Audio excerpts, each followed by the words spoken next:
அப்ப அந்த திசைய சிறப்பா அமைச்சுக்கணும்னா, ஃபர்ஸ்ட்டு அங்க உள்ள டாய்லெட்ட தூக்குங்க. சின்ன ரூமா பண்ணிருங்க. இல்ல நல்ல விசாலமா ரூம் பெருசா பண்ண முடியும்னா, சூப்பரா பண்ணிருங்க. நல்ல ரிசல்ட் கிடைக்கும். அதாவது வடமேற்கு பாதிப்பு இருந்தா, ஒரு வீட்ல ஒரு பையனோ, பொண்ணோ வெளிநாடு போயிருவாங்க.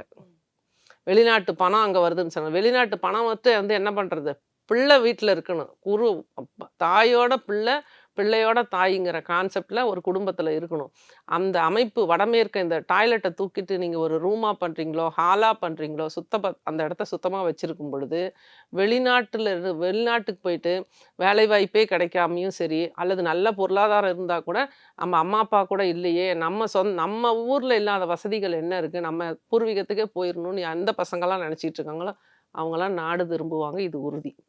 நிச்சயமா. இது வந்து அந்த பணங்கிற கான்செப்ட்ட மீறி, ஒரு குடும்பம் மகிழ்ச்சியா, ஆயுள், ஆரோக்கியத்தோட நிறைவாக அறவாழ்வு வாழக்கூடிய வாய்ப்பை நம்மளோட சரவணாதேவி இருப்பியல் 369 ஒவ்வொரு இடங்களிலும் எப்படி சோழன் வந்து கொடி நாட்டினானோ, அதுபோல கொடி நாட்டி கொண்டிருக்கிறது.